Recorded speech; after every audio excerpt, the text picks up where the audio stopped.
guys, Mr. Pokephile here with the Halo Vanguards, and we're going to show you how you can forge ladders in Halo 2 Anniversary's Forge. Now the cool thing here is that the ladders are actually functional and they're very inexpensive. Let's hop over to Forge and see how it's done. Okay, so here we are in Forge, and the first thing I want to point out is that technically speaking, only the first ladder is functional right now. The idea is that you take the technical aspects of it and apply it to whatever ladder you want. So all of these ladders can be functional, you just need to put this stuff on them, and it kind of works the exact same as it would on this ladder, and we'll talk about how you do that. So here the first ladder is the functional one right now. You kind of just run up it, and you're able to go up here and walk around. So let's talk about how it's actually built. The first thing we did was put down a 2x4 base. This is so that there is a little bit of contrast between the dark edge of the ladder and the concrete finish. Otherwise, it would just be dark on dark and it kind of wouldn't look as good. So the idea is that you put kind of a concrete finish behind the ladder so it stands out a little bit more if you are forging on top of a metallic texture like a wall coliseum. So the sides of the ladder are actually built from trim larges, and they are put on an angle and merged into the wall to kind of cover the sides of them. For the actual steps of the ladder, we've used camping stools, and we've kind of just lowered them by 4 coordinates at a time, or 4 pushes at a time. So I kind of matched up the bottom pieces and then lowered the height by 4, or maybe 3. Might have actually been 2. Like this, just so you have an even kind of step all the way up. And you just repeat that down as far as you need your ladder to go. Then on the other side, we've placed down another trim large and put it on an angle. Now the white glow behind this is actually the gravity volume. So when you look at this in non-forge game modes, you'll see that it's a straight ladder that looks kind of something more like this right here, rather than kind of a white glow behind it. Now for the trait zones and gravity volumes, there's a little bit of stuff you got to set up. So the first one you put down is a gravity volume going upwards, and that merges right into the edge of the ladder. So right here you can see there is no white glow behind it. What you want to do is you kind of want to push it in so that only a little tiny bit of the gravity volume is sticking out from the ladder, and then raise it up kind of a bit so that when you jump into the ladder, you'll actually keep going up after you get to the top and you don't kind of just awkwardly sit there.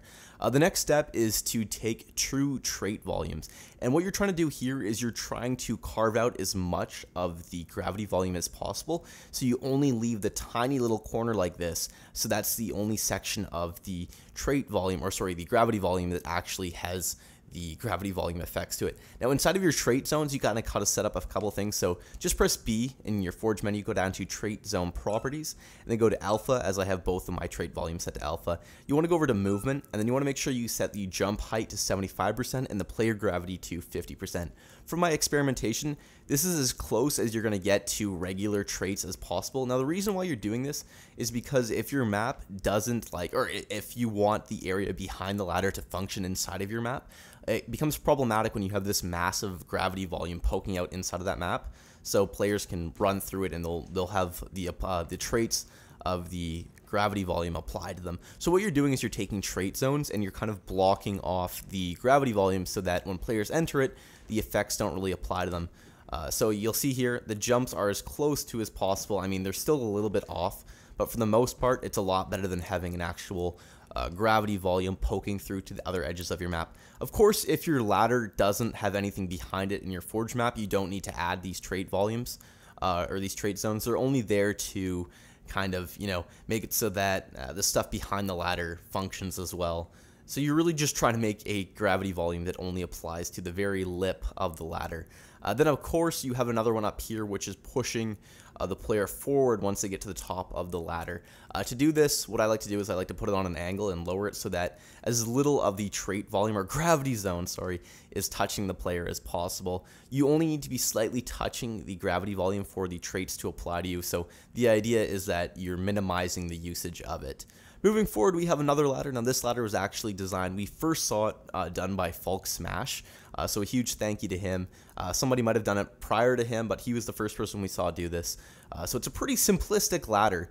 It's really, really easy to do. It's simply just pallets, single pallets pushed into the wall like this, so you have kind of a wooden climb to it. It looks like a wooden ladder, and you have the wooden steps with also the wooden supports going all the way to the top. It's a super easy ladder to do, and with this ladder you can actually apply it to darker textures like this. If you just kind of merge it into the wall so the back of it's missing, you can do that. You could also use it kind of like a train track if you really wanted to. A lot of uses for that, and it's a super simple one to do, and it's super cheap. Moving forward, we have a more bulky ladder. This is kind of like, the idea is that this is a sliding ladder, so this part right here would actually slide up to the top. It's you know, it's okay. It's more of a bulky ladder, and it also has the kind of slide look to it. So the edges are made from teleporter frames like this, pushed into the wall, and you can see it's a little slightly thicker here at the bottom. You could remove that if you wanted to, so you wouldn't get that, but it's up to you. Then you also have the other side, which is slightly thicker. Moving up, we also have a teleporter frame again, hiding more of it this time. For the steps themselves, we're using pallet metals, and they go all the way up to the top. Again, with this ladder, the same kind of concept applies.